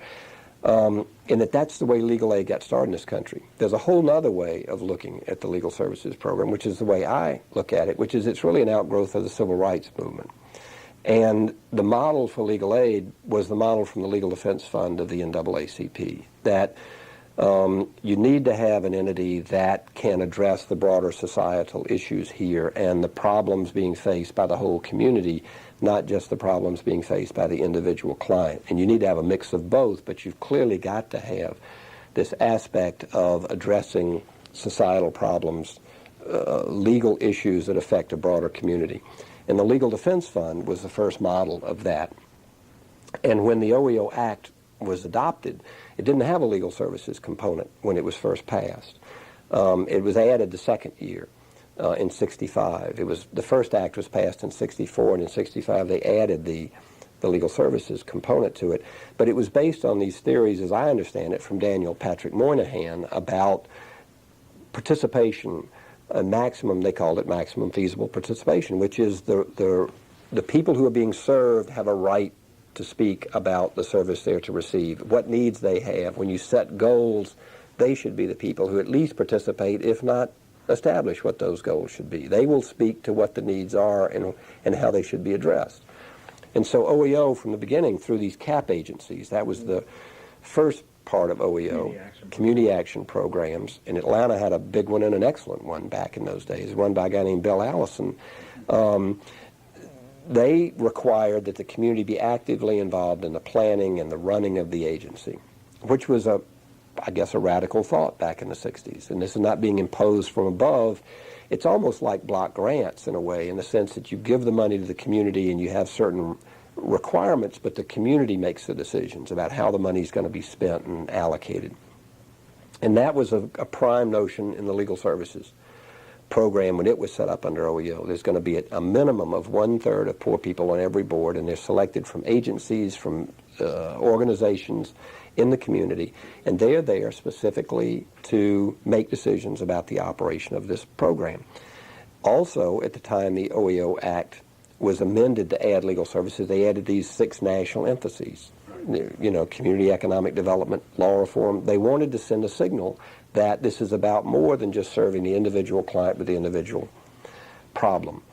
And so I think there was probably a rub on that with the Atlanta Legal Aid Society, because Atlanta got a grant from OEO the first year. It was one of the first, I think there were 27 programs funded by OEO the very first year, and Atlanta was one of them. I've actually got the list in my office of the programs that were funded. Big grant at the time, $150,000. But it came with strings. And the Atlanta Legal Aid Society had been operating for 50 years in a certain way. And here comes OEO saying, we're going to give you money, but we're also going to tell you that you've got to start doing outreach to your community. You've got to start looking at lawsuits beyond just... And an evaluation team was sent down by OEO. The chair of the evaluation team was a guy named Michael Padnos, who was working in legal services in Massachusetts, I think. He came in and he criticized the program and said it's not living up to the mandates of OEO. It's not doing all the things it's supposed to do. My understanding is what happened after that was there was this give and take between the board and OEO, and eventually an offer was made to Michael Padnos to come down and do what OEO expected the program to do. And that's how he ended up here. It's one of the stories I've heard, which I think there's some truth to that he was involved from OEO in the evaluation of it. But there was this broader expectation, both about the how the program be organized and run, but the values represented by the program. And that's what we were doing in 71 through 74 in the regional office, because we had all these programs that were funded by OEO, the Greenville, South Carolina Legal Aid Program, the Winston-Salem, North Carolina Legal Aid Program, very small, many of them run by people who didn't have this broader vision.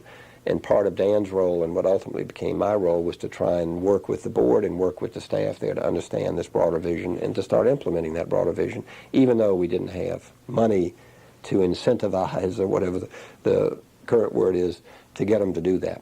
Dan was a master at doing it. All right. I came across something you wrote. Something going here for editing purposes, and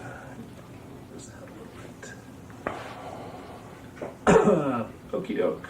Let's get to this issue of values, because I know it's something I think you've written about, core values, right? Mm-hmm.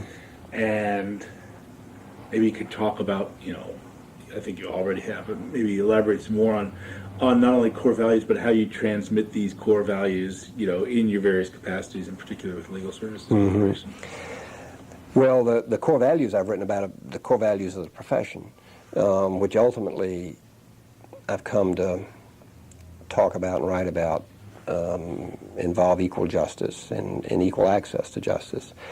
To me, the core values of the legal profession are one, competence. If you talk about what it means to be a professional or a part of this profession, is competence, ethics, having a strong sense of ethics, both in the classic sense of ethics as well as the rules of professional responsibility.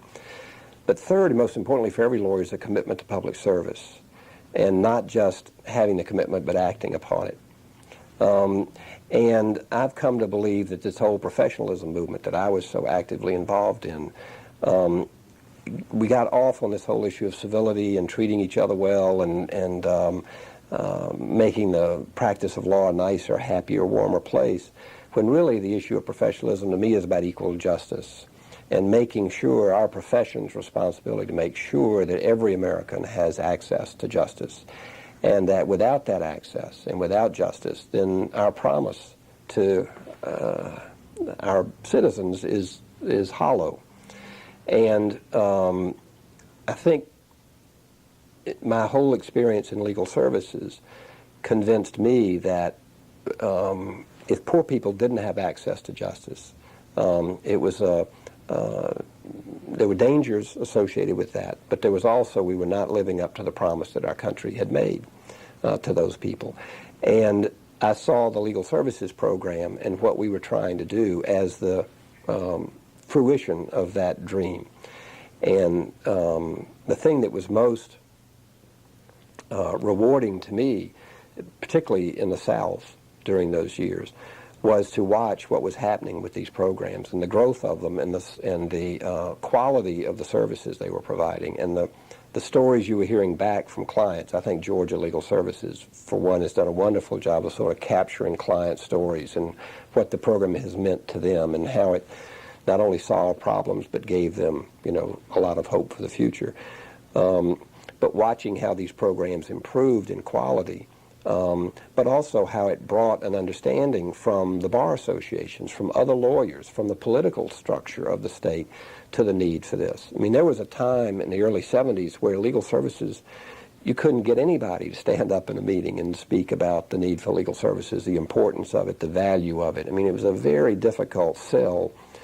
And Phyllis and I have talked about this. You couldn't run for president of the State Bar of Georgia today if you weren't a supporter of the legal services program. I mean, if you had a campaign and one of your platforms was we need to cut this back, or we need to restrict it, or we need to do away with it, you'd be overwhelmingly defeated. I mean, everybody has come, or a lot of people have come to an understanding of the importance of this and the fabric of our country, but the importance of it to the profession and why it's so important. And my whole experience, I did some speaking when I first did this professionalism thing to legal services people about why they should be involved in this professionalism effort, because a lot of them, I think, thought it was not for them or they didn't connect. And I said, it really is about you when you think about it, and it's a value to you, because not only will it encourage private lawyers to do more pro bono, but it's really speaking to the whole notion of equal justice, I think, if we do this the right way. If we let it go off on this whole civility, be kinder and gentler, and I'm a $125,000 a year associate and I'm not happy and I want somebody to make me happy, you know, if that becomes professionalism, then we've blown it, you know, we've lost our way. But it's more, it's different than that, it's more than that. And I think there's a lot of writing out there today that's speaking to that. You said especially in the South, it was gratifying. Right. Well, I'm a Southerner, and I worked in Washington, and even though in some ways, particularly back in the 60s, Washington was a very southern town, there was a lot of bias directed towards the South. And people would hear my accent and make assumptions about me, or people would hear where I was from, or the part of the country I was from, and make assumptions. And there was always this belief, and I must say I do it about Mississippi, so I'm guilty of it myself, you know, but I was very proud of the South and for the good things about the South. And so it was very heartwarming to me to see the progress we made here. But it was also thrilling for me to see in these national meetings how people recognized the quality of the programs in the South, what was being done, the quality of the work, the impact that was being made by these programs, the remarkable people who were in them, the thoughtfulness, the John Cromartys of the world. I mean, John Cromarty, at his heyday in the 80s, was probably the most respected person in legal services nationally in terms of the things he was writing and the things he was doing in the program. I mean, that, to me, was a very rewarding thing for me to see that occur. And also, you said pretty clearly that it all kind of stems, for you at least, out of the civil rights movement. So I had a question. What is sort of the connection at any kind of level between legal services and legal aid lawyers, civil rights lawyers, people like Donald Hollowell, the ACLU, Southern Regional ACLU? I mean, it's still kind of unclear to me sort of what the overlap or what the connections are between these various constituencies. Mm-hmm.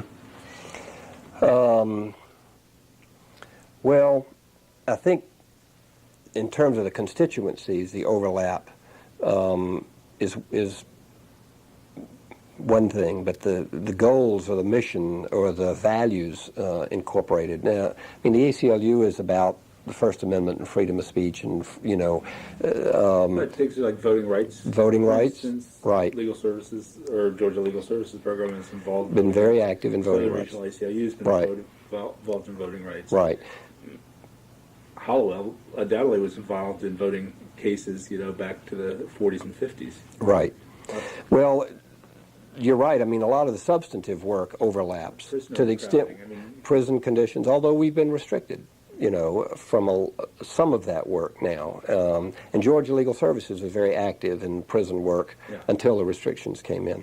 Very active in class actions on a lot of issues that were probably of value to some of those constituencies. Voting rights used to be a very big issue, particularly in Mississippi and in other states in the South, in legal services work. And so there was a lot of substantive overlap. There was also overlap in the sense that a lot of the people who helped legal services get started and survive were lawyers who were also actively involved with these other organizations, whether it was the NAACP or the ACLU or the Voting Rights Project, or whatever it happened to be, they tended to be the lawyers back in the 70s who would help get these organizations started and on their feet and help them to survive and help to recruit the people to come in and run them. And there was frequently movement back and forth of the lawyers from one of these organizations to the other, because the litigation skills you would learn working in some of those organizations could transfer very nicely to legal services work. But in terms of the historical development of the program, I think that it came out of the civil rights movement into legal services through the OEO Act and into the conceptualization of this program. And a lot of people who were early days involved in OEO legal services, Gene and Edgar Kahn wrote the article in the Yale Law Review that became the model for the legal services program, and they had a history in the civil rights movement that led them to this point. Let's go It's back. also interesting to note that Fred Gray just became president. President of the State Bar of Alabama. Is that right? Have you read his book, I haven't. Bus Ride to Justice? You ought to read that. I've read it. You know, and Morris Dees opposed his confirmation to the federal bench. I have never understood that, and Fred Gray wrote about it in his book and said he doesn't understand why Morris Dees opposed him. And that's one of the things that led, because he had been passed out by the Senate committee and was on his way to confirmation and withdrew his name. And Dees is one of the people who led the charge against him. Anyway, That's another story. I don't understand it. Very Yeah. interesting. And Morris Dees is speaking this summer to the ABA convention. He's the keynote speaker at the opening assembly, Huh. which is really interesting given where he came from. Right, that's interesting. Yeah. Let's move back to the crossover between the late Carter years and the early Reagan years, between the late 70s and the early 80s. When Painful. well, let's describe the pain, or let's describe the process, the pain, the results, the consequences, the Yeah. reaction. Well, what I can talk about is nationally, the Legal Services Corporation in 1980, up until the election, was at a funding level of $321 million. We finally had programs funded in every part of the country. We had a very active, large national training program going. It was really, and President Carter had been very supportive. The Senate had been supportive. The appropriation went up every year, and we had problems out among some of the states and some things we're dealing with, but on the whole, things were in really wonderful shape. And then November, 1980 came, and Ronald Reagan was elected. And Ronald Reagan had a history with legal services in California and particularly Ed Meese had a history with California Rural Legal Assistance. And when Reagan was governor in California, the program had sued him and enjoined him from implementing a budget cut that would have affected migrant farm workers, I believe. I'm not sure what it was. But they took great offense at the fact that these young lawyers had interfered with their authority and had enjoined them. And Ed Meese had made it a goal of his to try and put CRLA out of business. And they appointed a commission in California in '73 that studied the program and came up with 173 charges of violations of the Act. Frank Carlucci, another name, who was head of OEO at the time, had been Rumsfeld's deputy, appointed a group of Supreme Court justices to look at these charges, found every one of them to be without substance. Every single charge had no substance to it, and refunded CRLA. Well, the Reagan people just hated it. So we knew if Ronald Reagan was elected president, there'd be tough days ahead. And he brought with him a number of the people from California who had been very active in the fight with CRLA, most notably Ed Meese. The board of the corporation at the time was chaired by Hillary Clinton and was a very good and supportive board. And we expected that the Reagan administration very quickly would appoint a new board and turn the corporation over. But they didn't. I mean, it took them a year to really get around to addressing the corporation. Meanwhile, the board continued on. Dan Bradley continued as president. We continued operating as normal, knowing that the other shoe was going to fall one of these days, but kept waiting. And I think the first year our appropriation was not cut too badly the first year, but the second year, Mr. Meese announced very late in the day that, well, that's not right. The first year in March, after they were inaugurated in January. The initial plan that they had come up with was to block grant the program, and they figured that was the way to destroy the corporation. Just give the money in blocks to the states. Tell the states, you spend it the way you want to for legal services. No strings from Washington. And we were mounting an effort to try and say why that would not work. In fact, a lot of work had been done to explain why that would not work. And at the very last minute, Mr. Meese decided, forget the block grants, we just want to abolish it. And I'll never forget the day, it was I think in March, where he showed up with a letter to the Appropriation Committee, I think in the Senate, just saying, never mind, kill it. And as you can imagine, it was a shock. I mean, they hadn't laid any groundwork for that. The Senate was still in the hands of the Democrats. There was a great reaction to it.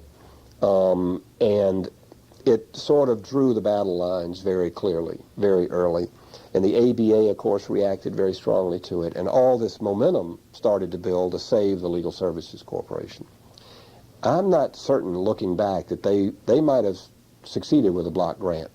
If they had handled it differently, if they had been more sophisticated about it, if they had just pushed it, look, we're not opposed to legal services, we just think there's a better way of doing it structurally, and structurally it's better to just give it to the states. And there was support for block grants, bipartisan support for block grants. But by choosing to just go for abolition, it hardened the lines very quickly, and there was a lot of Republican opposition to that. So that's what the fight was for that whole first year. And then at the end of that first year, Mr. Reagan started making his board appointments. And he, over the Christmas holidays, Dan was the president. We typically signed grants in the fall, October, November, to begin January 1. He appointed 6 new board members very quickly, and they held a telephone conference call and didn't invite the other 5 board members to sit in, and they passed a resolution instructing Dan to freeze all the grants, not to make any more grants. Well, all the grants had been made, and had been made months earlier, as you would in any sort of grant-making organization. And when they found out all the money had been spent, they were outraged and assumed that this was some plot and, to undercut their authority. So it got off to a bad start. And so in 82, early in 82, one of the new board members came over and met with Dan in like March and told him that the other board members were soon going to be appointed and they were going to make dramatic changes in the corporation. And Dan announced that he would leave, that he didn't feel like he should stay under those circumstances. And he did leave, and that's when all this publicity came out about his personal life at the time. And he was worried, I think, that the publicity about his personal life was going to destroy the corporation. It was going to be used by opponents of the program to really damage the corporation. And so he tried to figure out a way to do it that would create as little damage as possible. But he left. Were you right there? Yes. I was the deputy director of field services, and I had known, I had an instinct, I had been around him enough to know that, and Betsy Neely actually was pretty certain and had talked to me about it, but he called me in one day and said that there was going to be some publicity coming out in the next few weeks. There's a guy named, who wrote the articles for the New York Times, was in Atlanta, former guy who worked for the Atlanta newspapers. Howell Raines? Not Howell Raines, it was... Hayes Johnson? No, I might remember his name later. I've got a copy of the article. But anyway, he said this fellow from Atlanta had contacted him, and Dan, the way Dan first put it to me was there was going to be some publicity that showed that Dan was serving on the boards of some organizations that might be embarrassing to the corporation, and that he mentioned the Human Rights Campaign, and he said, now when this publicity comes out, there's going to be this firestorm, and I expect you and Clint and the others here to sort of take care of it. I'm going to be resigned and be long gone, and this is going to come out after I'm gone, but you're going to need to be prepared and take care of it. He didn't come out and say, I'm gay. The way he said it was, I'm on these boards and I'm involved in these organizations and this is going to be embarrassing. So he made you sort of put 2 and 2 together. And then later he said that the way it happened was he was becoming more active.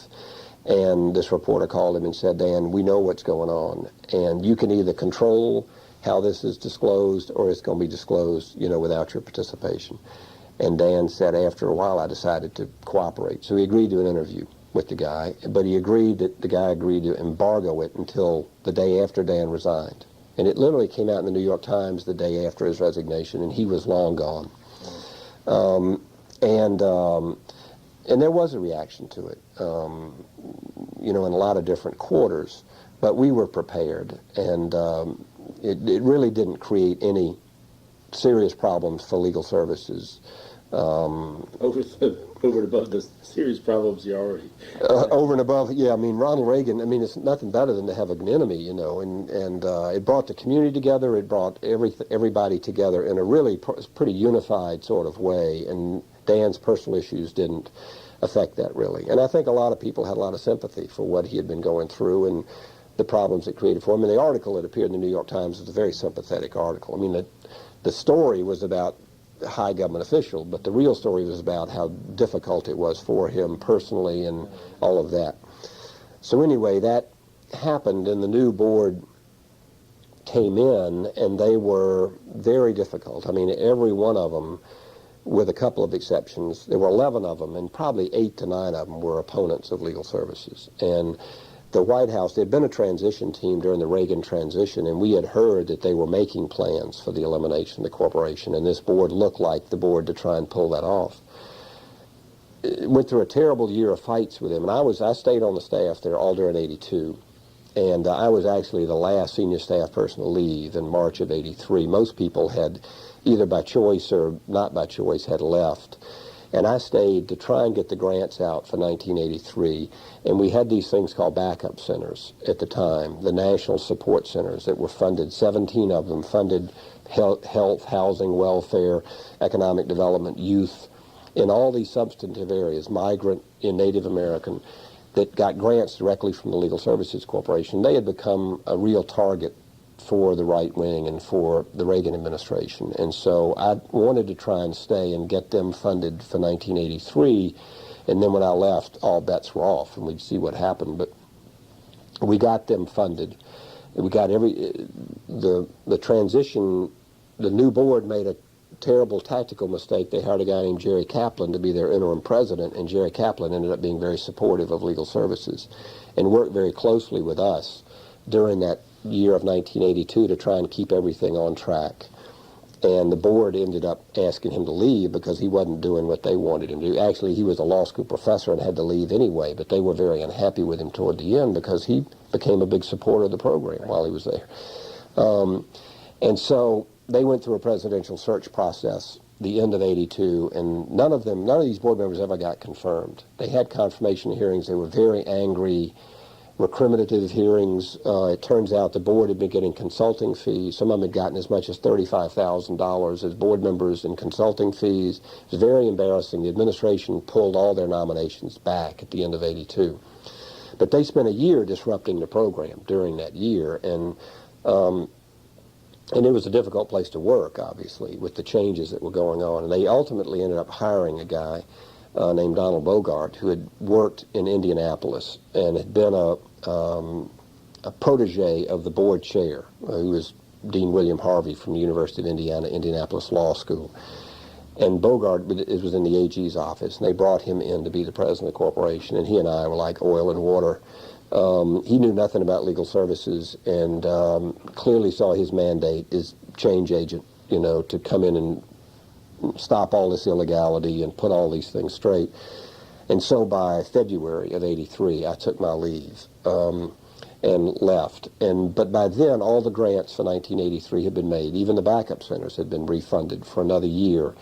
And by then, Senator Rudman became the ultimate hero of legal services, had decided that, and he's a Republican from New Hampshire, he had been watching what was going on, and he and his staff decided this board was up to no good, and that they were out to kill this program. He had been the AG in New Hampshire and had developed a great respect for the legal services program in his state through his work in the AG's office, and he saw nothing wrong and didn't understand why they were doing this, and he was chair of the Appropriations Subcommittee.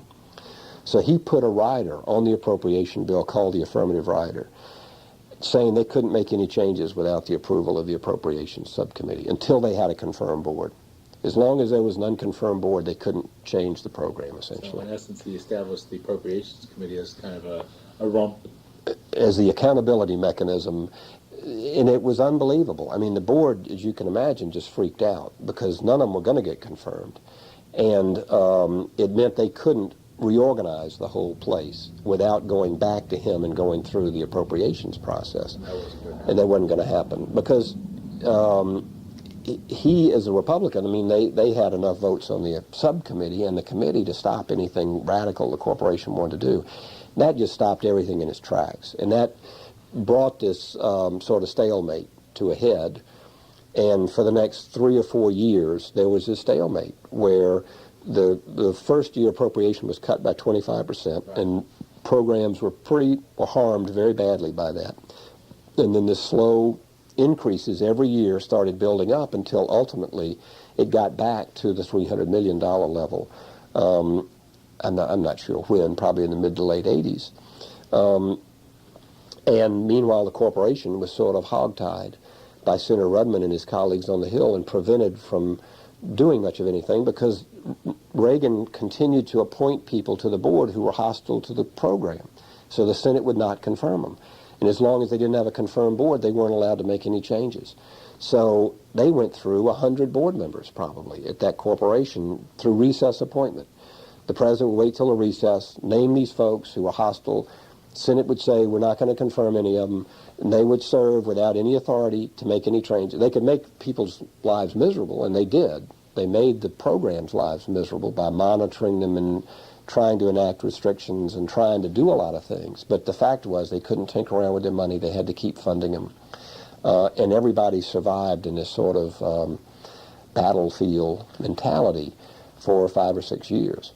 I left Legal Services and went over to the National Legal Aid and Defender Association, where I got a Ford Foundation grant that supported me for about 6 months, where we set up a program to monitor the Legal Services Corporation and watch what they were doing and try and report to the field on what was happening and work with the field to try and withstand the assaults that we saw were coming and ultimately did come. And then ultimately I became the director of the Civil Division at NLADA. And that's what I did for the next 6 years, essentially, is run this project where I was in constant contact with field programs to try and assist them when they were going to be monitored by the corporation, when the corporation was changing regulations, changing approach, to try and help programs survive and not get into trouble and maintain their grant status. And I did that until 1989. At which point it looked like George Bush was going to be reelected for another term, and I was tired of that and didn't see anything productive coming. I think if I had seen that President Clinton was going to win, I probably would have stayed because I would have seen a change is coming. But in 1989, it looked like there was not going to be a change. It was going to be another 5 years, 6 years of this sort of stalemate. And in 1991, you wouldn't have. Exactly. I mean, and I just needed to do something more productive for me personally than what I was doing, and so I decided to come back here. That's not to say what we were doing at NLADA wasn't productive. It was incredibly important, I think, and valuable to the field, but for me personally, it just got to be sort of wearing, and what I enjoyed doing the most during my career was working with these programs as they were growing and as they were changing and helping them and assisting them, and here I was doing, fighting what I perceived to be the bad guys, and it just wasn't something I was comfortable with. January 1993, mm-hmm. Clinton is inaugurated, mm-hmm. and he appoints you to mm-hmm. the Board of Legal Services Corporation. Mm-hmm. His wife actually, I think, is the one who, an interesting story, when I was doing all the expansion in the South in 75, 76, I went to Arkansas, to Little Rock, to attend a meeting of the statewide legal services, a board appointed by the governor then. And there was a law school professor there named Hillary Rodham, and the director of the Little Rock program, who was a good guy, told me, said, this woman is really great and you need to meet her because she might be able to help in Fayetteville, in the home of University of Arkansas. So at the meeting she asked, would you fund a law school clinic to do legal aid work. And I said, well, unfortunately, we're prohibited from doing that, but let me talk to you about what else we could do.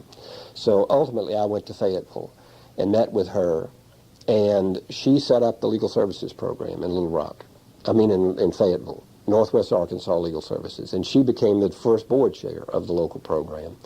And I gave them a grant to start, and she ran it for the first 2 years, and then withdrew from the board. But she worked in the in the Clinton campaign. And so when Clinton was inaugurated, wait a minute. Hold it. We've lost our... I need to back up on that anyway. She and her husband worked in the Carter campaign in Texas. Right. So when Carter was inaugurated, he asked both of them if they would like to do anything, and she said she'd like to serve on this national board of the Legal Services Corporation. So Carter appointed her to the board. And so she came on the board in like 79 when I was in Washington in headquarters. And because of our past relationship, Right. we worked together when she was board chair. So and then I kept in contact with her over the years when she was in private practice. And so after the inauguration, I wrote her a letter and just said that I'm now back doing something. She knew I was back in Atlanta. And I said, I'm back doing this, and I'm still deeply committed, and if there's ever a chance, I'd love to serve on the board. And lo and behold, it came to pass. And because of her sponsorship of me. And in fact, she had a lot to do with the appointment of the board. I think the president allowed her and her staff to have a large role in that because of her history with it, knowledge. And a lot of the people who are on the board knew her. The board chair went to Yale Law School with the two of them and been a Rhodes Scholar with Bill and knew her quite well. And Bill McAlpin, who's on the board with me, had been on the board with her in 79. So a lot of us had these connections to her. And there are 6 Democrats and 5 Republicans, and you couldn't tell who is of which political party. I mean, we've been a very nonpartisan, wonderful board. We've worked together collaboratively. It's been a great experience, and with great support from the administration, the first administration. And we have great support, actually, from the Bush administration, which has been terrific. And they're supporting a full appropriation for the corporation this coming year, mainly because of the White House counsel, Alberto Gonzales, when he was on the Supreme Court of Texas, was involved and very supportive of legal services, and he's been very helpful to us. However, in the interim, there's the Republican Revolution of 94. Right. With, again, tremendous implications for legal services. Right. Yeah, the first year that I was on the board, the year from 93 to 94, was unbelievable. I mean, it was so exciting. We were rewriting regulations. We got a $415 million appropriation for the corporation. It was the largest appropriation ever. We were actually at the board talking about what would it take to fully fund the legal services program. And we had a working figure of $1 billion that we were going to try and work toward over the 4 years or 8 years of the Clinton administration. And of course, the Congress was supportive, and we were really feeling good. And then the election happened, and everything hit the wall once again for the second or third or fourth or fifth time for legal services. And it was quite a dramatic change. And as a result of the change in the House of Representatives mostly, we ended up with these restrictions, 19 restrictions on what we can do, what legal services programs could do, and that we as a board have been charged with implementing those restrictions.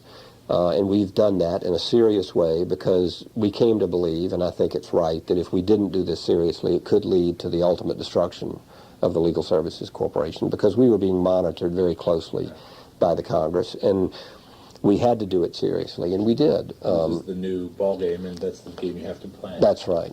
And I think most of the field programs are quite understanding of what we had to do and have played it very straight. We had something like 600 and something class action lawsuits pending in legal services programs around the country when these restrictions were put in place. And one of the restrictions was you can no longer do class actions. So every one of those class actions had to be either farmed out to someone outside the program, had to be settled, had to be dismissed, had to be resolved. And Georgia Legal Services had a lot of them. I don't know their number, but there were a lot of them. And they within the 6 or 7 months we had to pull that off, every one of those cases was transferred out so that we couldn't be accused by the Congress of continuing to do that work beyond the implementation date of January 1 or whatever it was. And it was a huge amount of work. I mean, not only was it depressing for programs to have to get rid of this work and stop it, but to move those cases and to make sure that those things are going to be taken care of was a lot of work and imposed on a lot of people's goodwill to take these cases. But it was done. And I think it caused some people probably to leave legal services because a lot of the work they were doing, they were told they couldn't do it. But even if it wasn't the work, it was the values that were incorporated in the, what the program represented. And I think some people felt that this is just not the program that I came to work for and chose to leave. Some new organizations were set up at the same time where that work was transferred over to new organizations. Like in some states, if the legal services program had been receiving all the IOLTA funding, for instance, two organizations were set up, one to accept the Legal Services Corporation funding with its strings, and one set up to get the IOLTA and other sources of funds with no strings. And then staff were allocated based on where they wanted to work or where the needs were. And so the work continued, but for a different entity. And that's perfectly legal to do as long as the two organizations didn't cross over in terms of structure, accountability, that sort of thing. They had to be independent of each other. That happened in a lot of states. So in a lot of places, I think it was tough, but they didn't miss a beat. But in some states, I'm certain that some work has stopped, that some things are not being done that were done before. That there's just no way. I couldn't tell you about here. I'll talk with you. Yeah. Tell me about here. Yeah. And then I guess in the aftermath that originated this state planning initiative, is that right? Maybe you could speak to that. Yeah, it was, it's interesting to me historically, and I said this in one of these speeches I gave to the Southeast directors in St. Petersburg last summer when there was this great brouhaha about state planning. I said, when we're faced with a crisis, we tend to fall back on quality, and we tend to look at quality, and what's the quality of what we're doing. And we faced the crisis in '94 of the cut in funding, the restrictions, and we looked inward and said, what's the quality of the work we're doing, and how can we make sure that with the funds we've got, under the conditions that we've got, that we're doing the most that we can possibly do with what we've got. And when we all know it's not enough and there's a lot of work that needs to be done that we can no longer do, we need to take a look at how effective we are, how economical we are, how client-centered we are. Are there better ways of doing this? And that was the initiative of the state planning effort in '96, is when it really began, was to let's take a step back and take a look at everything and make sure that we're doing everything that needs to be done. Secondly, we need to take responsibility for what's going on. And if you're in a state where you've got 3 counties and you're doing great in your 3 counties, but the rest of the state's a mess, you have some responsibility for that. Because those clients could be your clients. And if those clients aren't being served, you need to figure out a way to get them served. So the origination of this was to force states to get together and start talking about how are we going to, one, work more effectively by cooperating, collaborating, sharing resources. But secondly, let's acknowledge the fact that there are strong points and weak points. There's some problems here and there, and let's figure out a way to address those problems. And we set out 9 things that we wanted them to address. Technology, clients, service, all kinds of things. Number 9 was configuration. How are you configured? And is that a problem to maximizing your services and being a real community of justice in your state? Well, Program's eyes immediately fell to number 9 and said, you're telling me I've got to merge with my neighbor or that I can't have my program anymore. And we say, no, we're not telling you that. We're telling you that we want you to address these 8 issues in a state plan, and we also want you to address the 9th issue. Once you've addressed those first 8, is that a hindrance to you meeting your goals for the first 8? Can you do technology in 22 programs in Ohio, for instance? Can each one of you have a technology component? Can each one of you do major litigation with 22 and so the brouhaha, I mean, a lot of states took it on very directly and very quickly and worked through it. A lot of states said, not on my turf, and became, I'm going to defend what I've got. And so the corporation became very proactive in sort of forcing these states, not telling them what to do, but telling them how they were going to do it. You've got to have a designated state planning body. It's got to involve people from the community. It's got to involve people from the justice system. You can't just have the legal aid programs get together and decide how they're going to divide up the state, which is what was happening in some places. You got to bring in Texas, the justice of the Supreme Court ran the process. We're going to bring everybody together at the table and talk about how to do this. And we want to see a process. We're going to look at the process first, and we're going to look at the results second.